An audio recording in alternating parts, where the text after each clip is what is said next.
So the Chiefs just freed up cap space to accommodate the recent trade for DeAndre Hopkins, but interestingly, they're now sitting with even more room than they had pre-trade, leading some to think the Chiefs might not be done making moves.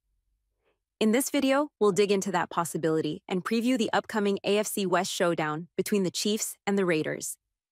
Hey Chiefs Kingdom, welcome back. If you love staying updated on everything Chiefs, don't forget to hit that subscribe button and turn on notifications so you never miss a beat.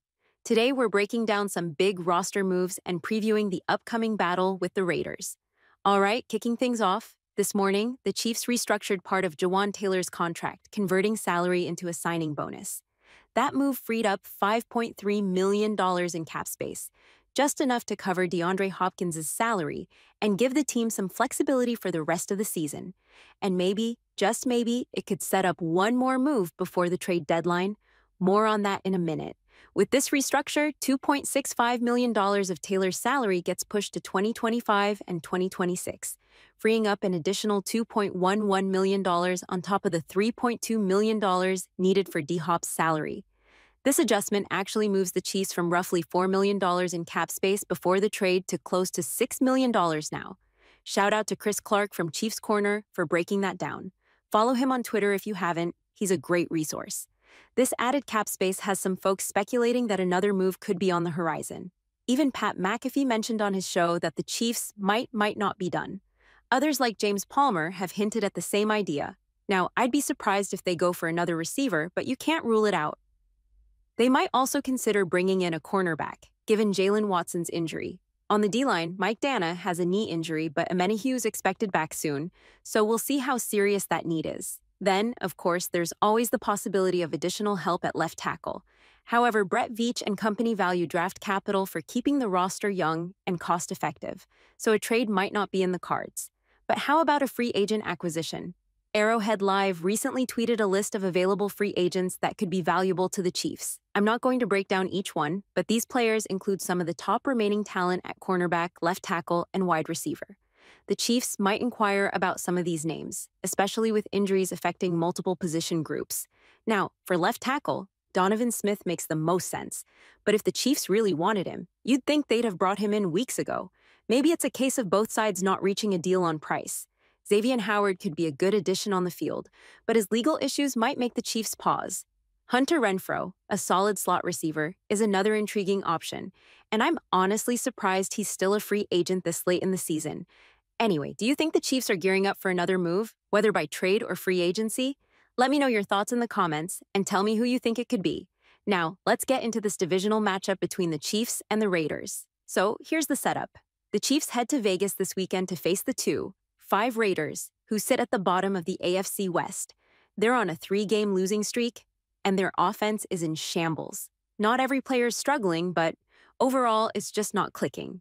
With Devontae Adams now with the Jets and Jacoby Myers dealing with an ankle injury, though he might play Sunday, they're even more shorthanded. The Raiders are also dealing with a quarterback crisis. Gardner Minshew started the season, lost his spot to Aiden O'Connell in early October, and now O'Connell is out with a fractured thumb.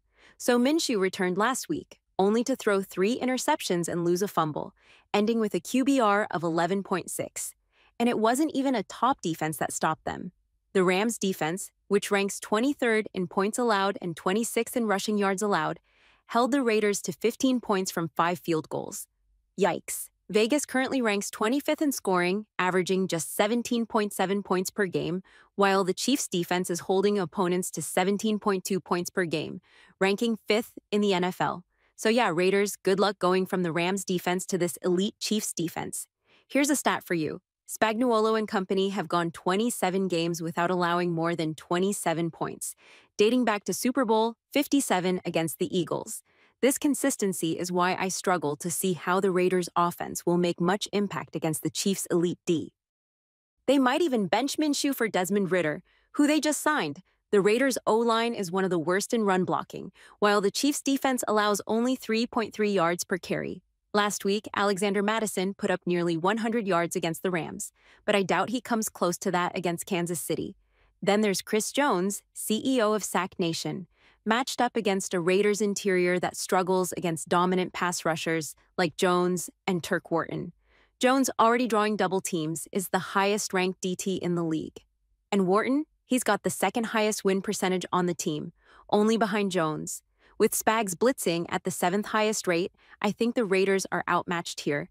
Their one bright spot is rookie tight end Brock Bowers, who leads all tight ends in yards, receptions, targets, and yards after the catch. He's the real deal, so the Chiefs' defense will need to stay focused on him. Don't lose track of him out there. Doesn't matter if it's a safety or linebacker on him, just do what you need to shut him down. This game will also be a chance for the Chiefs' secondary to adjust without Jalen Watson, who's on IR for the season. With Devontae Adams gone and Jacoby Myers not at 100%, it could give guys like Nazeeh Johnson and Christian Roland Wallace a chance to step up. Now, on the other side, Patrick Mahomes is 18. 1 on the road against the AFC West and 10. 2 against the Raiders, never having lost to them in Vegas.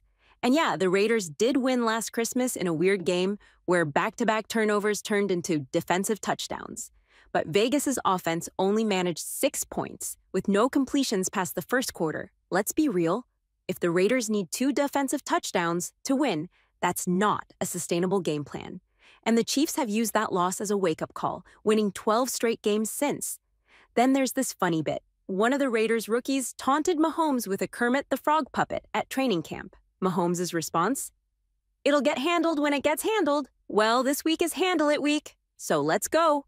I know Mahomes isn't putting up his usual stats, with only 6 passing touchdowns and 8 interceptions, but the Chiefs are still moving the ball and just scored on 4 of 5 red zone trips against a tough 49 ERS defense.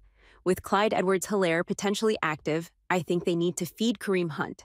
He's been solid, limited only in Wednesday's practice due to a hip issue, but was a full go by Friday. And here's why the Chiefs' offense should feast. The Raiders' defense ranks 29th, allowing 26.1 points per game, and is also weak in the red zone and against the run.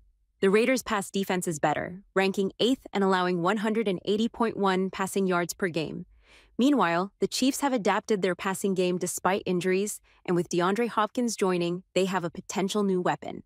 Andy Reid mentioned D-Hop's high football IQ and readiness, but we'll see how much he plays. With just 2 days of practice, even if his snaps are limited, Hopkins should be a reliable red zone target, especially given his history. Over 60% of his catches inside the 20 since 2017 have been for touchdowns. Juju Smith-Schuster is out with a hamstring injury and Mike Dana's out with a pec issue, but FAU filled in well last week. With Sky Moore on IR, the receiver room looks like this: Xavier Worthy, DeAndre Hopkins, Justin Watson, and Mecole Hardman, plus a likely call-up from the practice squad.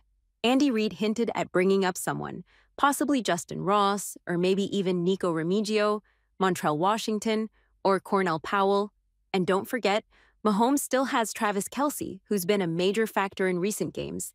Noah Gray is also coming off a career performance, so these guys will definitely help in the passing game. If the Chiefs' O-line can hold up against the Raiders' Max Crosby, Mahomes will have time to connect deep, possibly with Xavier Worthy. That's one to watch for sure. All KC needs is a clean game with no turnovers. Please, no turnovers. And this should be an easy win. Vegas has the league's worst turnover differential at -3. So let's capitalize on that. In my book, Mahomes comes in, takes care of business, Spags dials it up on defense, and the Chiefs come away from this game at 7-0, winning by more than 1 score. They're favored by 9.5 points, and with everyone backing KC to win, I'm predicting a 27-17 Chiefs victory. Let me know your score predictions in the comments below, and don't forget to check out Underdog for that free pick and up to $1,000 in bonus cash for new signups. Until next time, let's go. Let's freaking go. How about those Chiefs?